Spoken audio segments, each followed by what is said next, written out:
At first, I started to think that I was going to prove some crazy theories about the world that no one had ever proven before.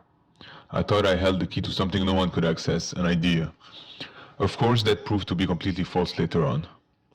I did not decide to see a doctor, my parents decided so, and if it weren't for them, I wouldn't be where I am today. Yes, I have faced backlash because of my mental health issue. When I was living my second psychosis, I was taking a class at university, and while I was behaving in a way that didn't make much sense, people were making fun of me and talking about me. What gave me hope that things were going to get better was my father. He took care of me the exact way a father should take care of his son, with the most profound care in the world and utmost respect. He was the one who encouraged me to slowly but surely to seek help. For anyone suffering in silence, reach out to your family. They are the ones who can be here for you. If you don't have family, reach out to anyone you can trust. As long as you're well surrounded, everything will be more than okay. I didn't know anything about my mental health issue before enduring it. It would have made it a lot easier if I had. Not knowing what is happening to you while your own brain is making you believe absurd things and your whole reality has shifted is the most fearful situation one can endure. I was so reluctant to take the medical treatment first that I didn't take it for a year. It was one of the biggest mistakes of my life.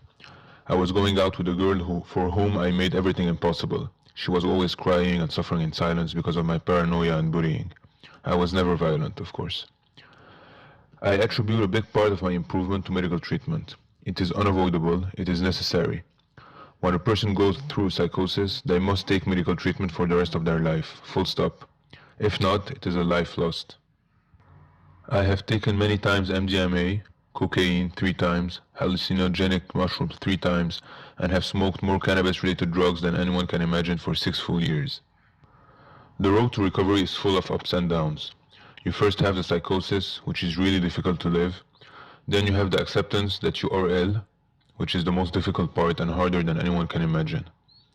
Accepting that something is wrong with your brain is the biggest hit your ego can take. It shatters it. Then there is taking the medication, because accepting that you are ill doesn't mean you will accept to take medication. This is also hard, but once you start, you are halfway through the road to recovery. Then there is maintaining the treatment.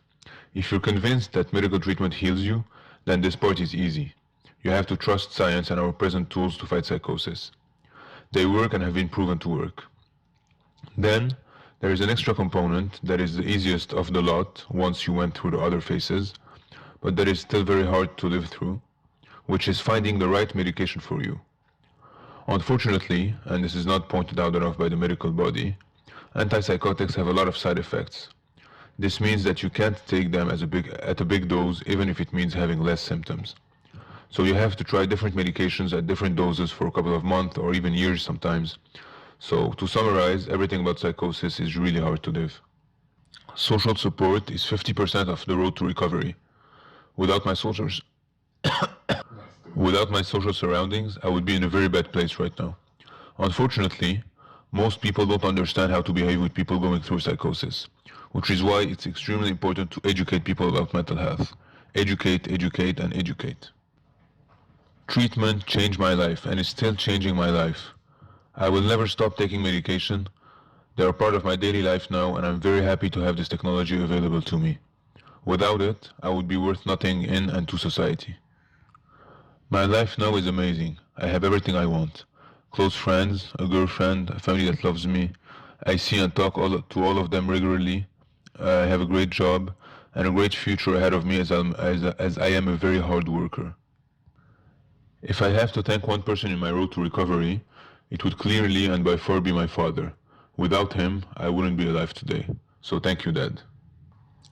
Before treatment, I was always smoking weed and not doing anything with my life.